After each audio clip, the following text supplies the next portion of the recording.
จะปลูกอยู่ใส่ดินมันเป็นแถมดินมันให้พร้อมดินปลูกพี่น้องเลยปลูกอยู่ใส่ใกล้เนาะใกล้น้ำสาง ใกล้น้ำสางเลยโอ้ดินไปปลูกเลยรถเลยสับไปคุ้มใหญ่ๆนี่เชื่อrồi เพื่อเขาใส่ดินอันนี้ได้ให้มันกินหัวอาหาร หัวอาหารได้พี่น้องอันนี้เป็นมุงขี้ไก่เอ้ยน้อย แม่นเป็นพุ่นขี้แกบกับเจ้าเผาเลยกับเจ้าจูดดิพอเอา เอาหมวกมาใส่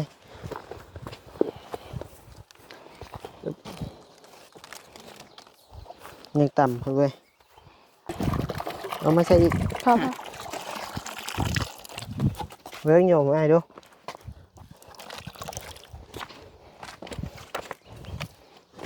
ขี้ดินเขาเล็บนี่แหละพอป่ะค่อยอุ้ยได้เอาอันสวยเล็บยังขาวบอกพอแล้วโอเคฝั่งไทยอยู่ฝั่งไทยขอให้พ่อลุงอยู่ดีมีแห้งความเจ็บบ่ให้ได้ความไข่บ่ให้มีลุงกับหู้กันแล้วนี่กระดาษจะคุยอย่างกันลุงกับหู้กันแม่นมาลุงนิวเลยถามลุงนิวคนนี้บ่มีเนาะมีแต่เจ้าผู้เดียวโดยอยากอยู่เงียบเพียงเรา2 คนโอ้ลุงเก่งขนาดเนาะเอาให้ว่าได้ใช่ให้ลุงว่าได้ใช่ก็แต่คนเฮาจีบกันใหม่ๆก็อยู่ชุมกัน2 คนเว้ยมันยังคุย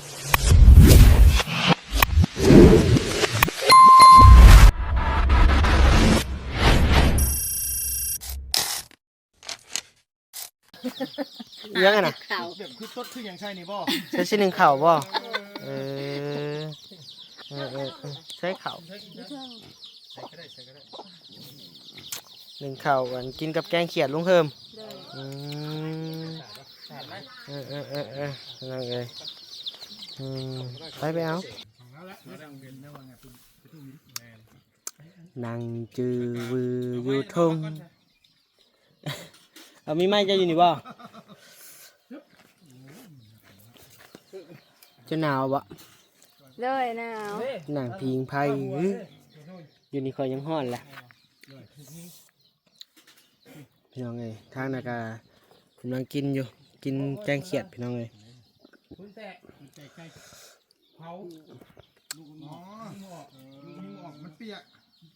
เป็นยังคือบอกกินน้ำข้าวอิ่มเลยกินหยังกินข้าวปัจจัยอย่างมานี่มันคอยอยู่ดังรถเนี่ยปะกินนี่ลืมเอาข่าวของกินให้เจ้าปะกระเป๋าเงินไหนอยู่ทึ่งเงินเจ้าพอดีแล้วขึ้นแป้วให้ไอ้เนี่ยอยู่บนห้าวเป็นของห้าวแล้วโอ้ขึ้นแป้วให้เนี่ย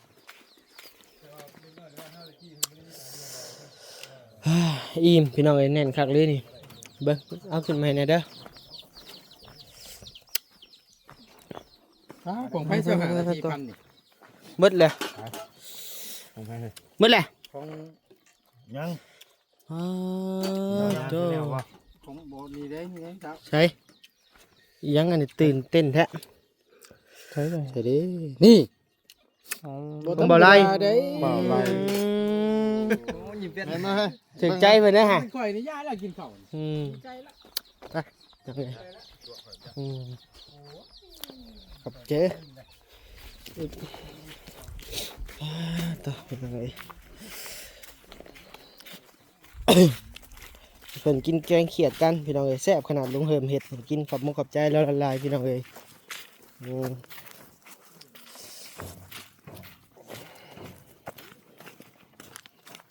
บ่ได้ลิ้มลองรสชาติแกงเขียดโอ้พี่น้องเอ้ย มาใส่กระพักอันนี้บ่อน้อย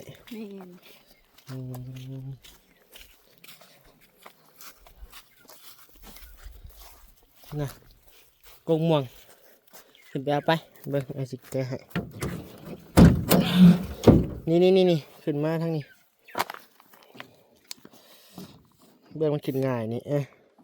ปึ๊บนักเตี้ยเห็นแล้ว เตี้ยก็มีหัว เตี้ยก็มีหัวใจไผเว่าจะบ่มีหัวใจ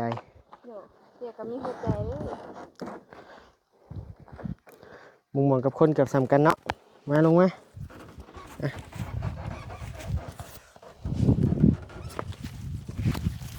แบน เจ้าจะปลูกอยู่ไสดินมันเพิ่นแถมดินมันให้พร้อมดินปลูกพี่น้องเอ้ยปลูกอยู่ไส ใกล้ดีเนาะใกล้น้ำสาก ใกล้น้ำสางเลยโอ้ดินไปปลูกเลยรถเลยสับไป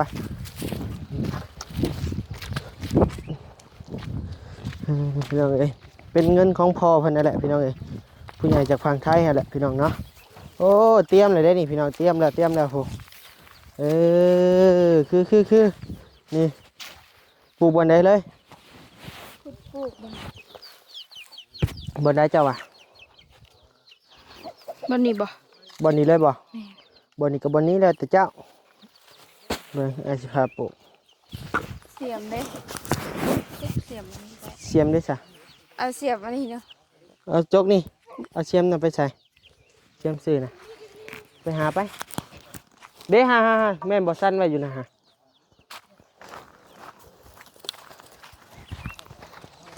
บ่แม่น บ่แม่นไปใช้ซะเบิ่งให้เพิ่นไปหาเสียมก่อนพี่น้องเอ้ยไปพี่น้องเอ้ย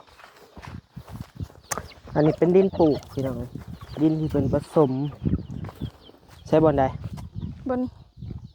นี่ปลูกบนนี้ได้บ่ มันตันทางน่ะบ่น่ะ นี่บนนี้เข้ม แค่นั่นแหละ นี่เนาะ คุดแล้วแหละ ใช่ว่าอายสิขุด เอาซอยกัน ใส่กันบ่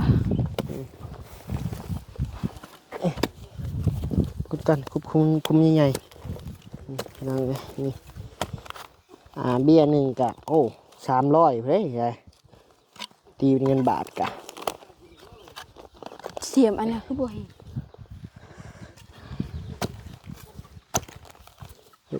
เสียมตัวไอ้คุดมื้อไหนได้ซะ บ่เห็นนะ เป็นกกมะม่วง3ฤดูได้พี่น้องเอ้ยเนาะ มาก กมะม่วง3ฤดูเดี๋ยวเดี๋ยวถ้าน้องน้อยเพิ่นไปเอาเสียมไปยังก่อนพี่น้องเอ้ย เขาเห็นหยัง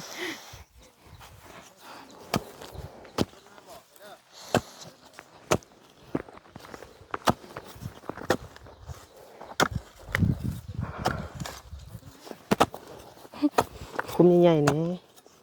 เถื่อ เดี๋ยวเพื่อเอาใส่ดินอันนี้เด้ให้มันกินหัวอาหาร หัวอาหารเด้พี่น้องอันนี้ เป็นมะม่วง3ฤดูเด้อนะเด้อ เลย เป็นมะม่วง3ฤดู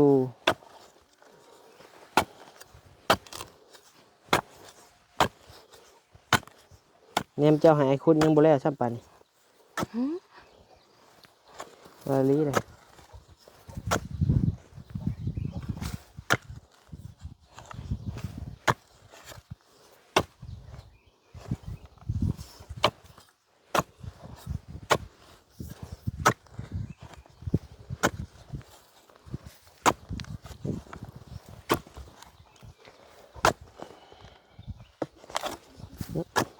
หางไม้เลย แล้วกูปลูกกงหุงอ้อมนี่เมียน หางไม้เด้ค่ะหางไม้บัด ทางไม่ละ เก็บได้ ได้บ่เลิกก็ได้ โอ้ เฮ็ดสิอ้ายไปจักนี่ บ่หยับออกหยับออกหน่อยนึง ย่ำของหน่อยหนึงเบิ่งให้สิขุดมา แดดโอ้ว้าเห็ดเลย อีหยังก็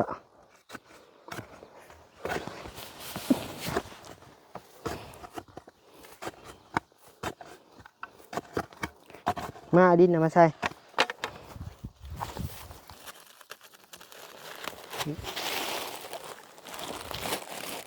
นี่จับแม่น โอ้สับมือก็ได้ ขี้ไก่เอ้ยน้อย แม่นเป็นพุ่นขี้แกบกับเจ้าเผาเด้กับเจ้าจูดเด้ พอ เอา เอาหมวกมาใส่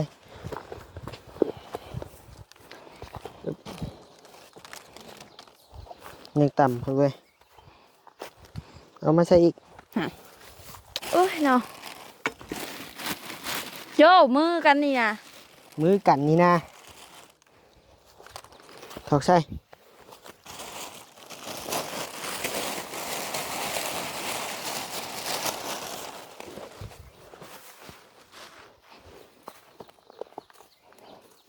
ได้หรือเปล่าแบบนี้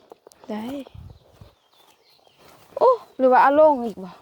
ยามมาหดน้ำอันขี้ดินมันก็หากมันก็ เนาะ โอ้ยเลย ดีเด้นี่บ่ให้น้ำมันขัง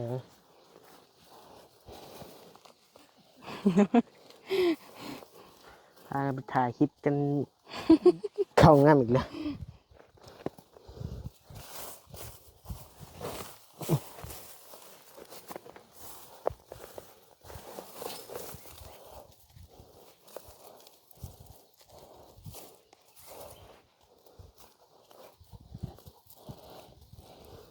น้ำพดน้อย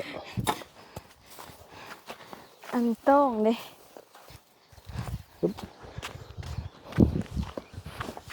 แล้วพี่น้องเอ้ยปลูกกกม่วงเนาะกกม่วง3ฤดูพี่น้องเอ้ยนี่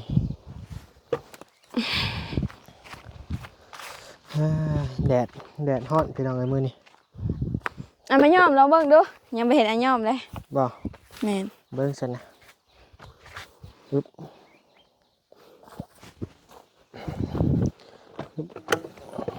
นี่บ่ อย่าบอก คักเนาะแห้งพร้อมบ่นักปานใดพี่น้องเอ้ย พอ เบิ่งโยมให้ดู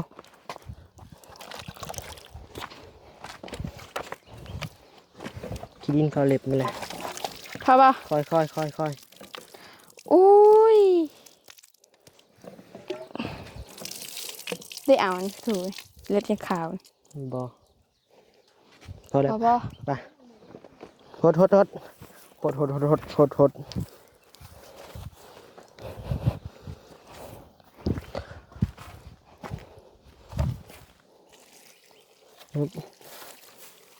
บ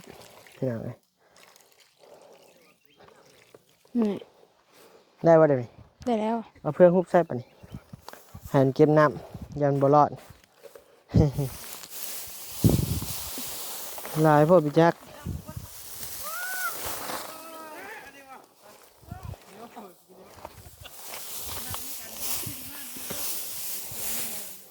โอเคฮดอีกปะบัดหนึ่ง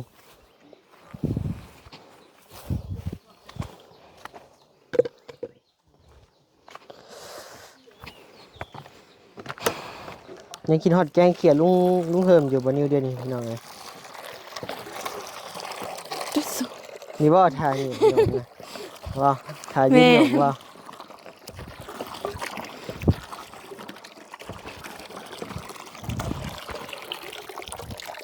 ใครยุ่มันสูบง่ายพี่น้องเลย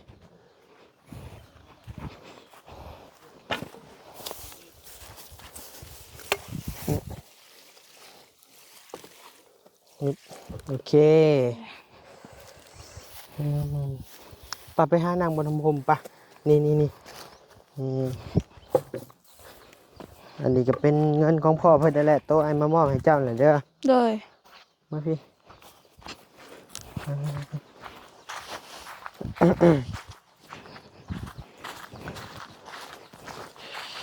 เสื้อสีดำใบสักจังมือแหละ ว้าวไอเห็นนะให้ถามไอเห็นเสื้อฮัมบอยอยู่เถียงหน้านี่ไอเห็นเสื้อทรงฮัมบอจักโตไอเห็น บ่ อ่า ใครมาให้ บอไอเห็นบอเสื้อฮัน บ่เห็นเป็นไง บัดเฮานุ่งเลยบัดเฮามาใส่บัด จักแล้ว เออ เถียง บ่ได้เสียง นั่งลงพี่เบื้องพี่ก็ได้ ไอ้ายบ่เห็นตัวตากเครื่องจักเทื่อ ไอเห็นเครื่องเขาบ่อยู่นาเลยไอเห็นบ่ จะไปเอาเครื่องไว้ใช้ซะนั่งลงซะ นั่งก็อยู่พุ่น บ่กล้องมันมุมนี้นั่งลง ผ่าเด้เอาเลยปะ ใช่คือกายหัวบัดนี้สูงเกินไป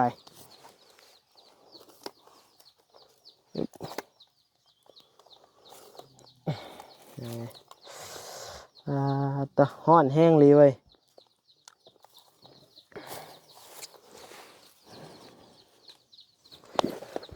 มื้อนี้มีไผมาหาเนี่ยฮู้อยู่บ่คือสิบ่เห็นไผเนาะ แม่น ตัวไปซักเครื่องอยู่ไส มีอยู่ ซักอยู่ไสเอาไปซักอยู่บ้านบ่หรือใด แม่นสักที่บ้าน ๆหอบไปนี่ เครื่องเขาอยู่แต่บ้านเขาได้ บ่ แม่น โอ้ไปเที่ยวเขาไปคุมื้อ ก็ อืมโอเคพี่น้องเลยเล็บดำเบิดผู้ขี้ดินเขา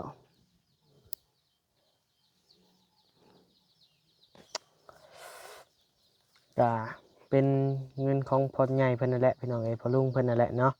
พ่อลุงอยู่ฝั่งไทยและเพิ่นบ่ประสงค์ออกสื่อเนาะพี่น้องเนาะ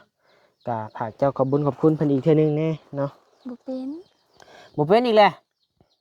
เฮ็ดได้จังสิเป็น บ่ฮู้ ว่า บ่ฮู้ ไม่ได้อยากหายเอามาไอ้สิสอนมา เลยสอนมันนี่เป็นเลยบัดนี้ เป็นเลยบ่เอาเบิ่งนั่งดีๆงามๆโอเคเอาลงมือขึ้นขอขอบคุณกับใจ ขอขอบมกขอบใจ พ่อลุง พ่อลุง อยู่ฝั่งไทย อยู่ทางไทย ขอให้พ่อลุง ขอให้พ่อลุง อยู่ดีมีแห้ง อยู่ดีไม่แห้ ค ง วามเจ็บบ่ให้ได้ ความเจ็บบ่ให้ ค ได้ วามไข้บ่ให้มี ความไข่บ่ให้ ปราร มี ถนาสิ่งใด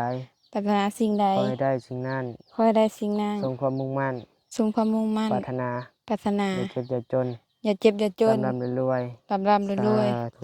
ใช้ลองว่าเองเบิ่งบัดนี้ โอ้ยยังคิดสักหน่อย คือมือ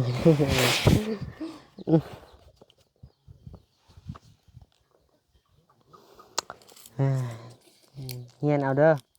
เด้อ มิดอิมซิมพี่น้องเอ้ยเนาะมื้อนี้กะจะเป็นแนวใดบ่มีทางใดไผเข้ามาหา1บ่าวบุญ2บ่ตูน3บ่าวยาว4อ้ายห้า บ่ ลุง แก้วมาแต่8:30 มาแต่8:00น 8:30นี่แหละ มาหยังแต่8:00น มา มาไวแท้บ่เห็นหน้าเพิ่นหลายมื้อแล้วบ่ โทร แก้ว มาตั้งแต่7:00น บ่โทรมายังอ่ะ จักว่าเฮาบ่อยู่เฮือนบ่เฮาบ่ได้อันนั้นหรอก โอเคพี่น้องเอ้ยล้างเลยถ้วยกินเว้น เอาแล้ว ล้างเลยไผละ เฮาบ่แบบบ่ตูนเป็นคนไล่เฮาเป็นคนล่าง โอ้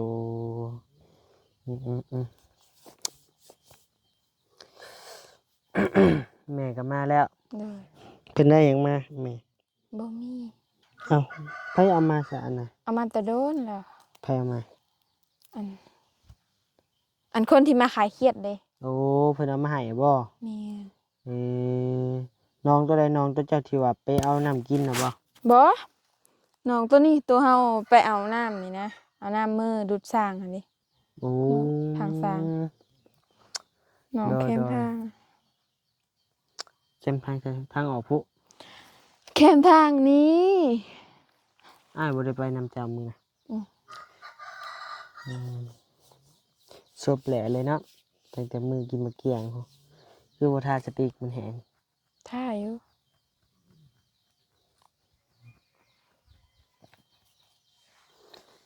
หนังนะโอเคเบิ่งนี่ก่อนเฮ้ยพาอ้ายไปใส่นี่ หาเลาะเบิ่งแถวนี้แหละ หาเลาะเบิ่งหายามเบิ่ง แม่ ไปสบายไปตรวจการเบิ่งสวนเพิ่น ลุง เฮ็ดหยังลุงไปหาเพิ่นก่อนไปมกนี่ขามบ่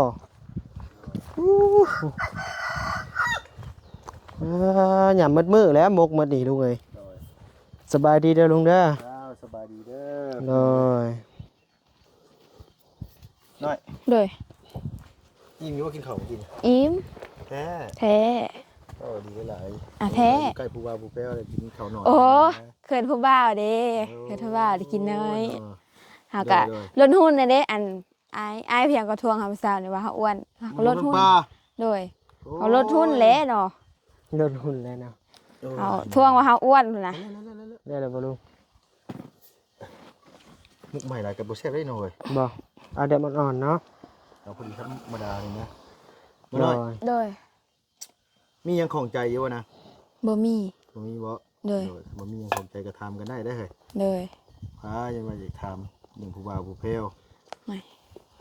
บ่มีเลย บ่มีบ่ เด้อ ทำก็ทำเลยว่าโอ้เห็นโอ้ถามว่าไอ้นิ้วเรามีพิเศษผู้สาวบ่เส้นซี่ก็ทำกับของใจ ลุงบ่าวนิวแล้วมีผู้สาวแล้วบ่ จังว่าได้เคยตัวนี้ก็ได้ นั่นแหละ ถามแล้วบ่มีคำตอบเนาะพระอยากถาม ลุงกับบ่ฮู้คือกันตัวนี้ก็ได้ต้องถามบ่ยาวบ่ อ้าวคนนี้ลุงว้าวเด้ บ่ถามบ่ยาวบ่ตูนเพิ่นไปนำกันเรื่อยถามลุงบ่ได้ไปนำเราเรื่อยลุงกับบ่ฮู้กันแล้วอันนี้ก็ได้จักเพิ่นคุยหยังกันลุงกับบ่ฮู้กันแม่นบ่ลุงนิว โดย ถามลุงนิวเพิ่นแหละ บ่มี บ่มีเนาะ มีแต่เจ้าผู้เดียว โดย อยากอยู่เงียบๆเพียงเรา น่ะ สองคน โอ้ลุงเก่งขนาดเนาะ เอาให้ว่าได้ซะให้ลุงว่าได้ซะ ก็ แต่คนเฮาจีบกันใหม่ๆก็อยู่ชุมกัน2คนเอาไว้มันจังคุยกันรู้เรื่องอ้ายอย่าว่าได้เพิ่นเด้อบ่หยอกน้องงงซิได้ โดยใช้อันบ่เก็บไปผู้บ่ เก็บไปใช้น่ะ อย่าว่าเก็บไปกินผู้ บ่ได้ ก็ทำบ่มาบ่ สอนเขาเจ้าอยู่หั่นแล้ว นั่งกินได้ติ โดย เบิ่งซะ เราตดแตกตดแตนใส่เฮาอยู่เนาะ ไปเด้อเจ้าอีหลีแล้ว ต้นลีบ่ บ่ยาวข่อยบ่กล้าดิข่อยยอมข่อยอีหลีนะ อายเขาเนาะ โอ้ยอย่าน้องนุ่งเขาบ่เคารพ อืม ไปล่ะมาเด้อกินได้มะขามเด้อ อ้ายกินได้มะขามเด้อดี เจ้าอ่อนคักว่ะลุงบอกว่าอ่อนว่ะ ย่องกินเป็นขนาดเลย บ่ได้บ่ย่องเลยลุง นะพอดีวะ แม่นพอดีเลยบ่ใหม่เลยกับบ่นั่นไง ทำไมล่ะก็บ่ทุกดิ แม่นเดี๋ยวมันอ่อนหย่ำเลยนะ แม่นนี่นี่เว้ยแซ่บเนาะ ยังไม่ได้นั่งนะ โดย ยอมได้จะเป็นบ้านน้องน้อยตรงนี้เนาะ โดยเอาโอเคเด้อลุงเด้อเอาไปปลาก่อนบัดนี้โดย สบาเด้อ ไปก่อนบัดนี้เด้อ โดย เดี๋ยวดีมีแฮงเด้อ โดย ได้ผัวผู้หล่อผู้งามเด้อ โดย อาซ้ำอ้ายนี่แหละ โดย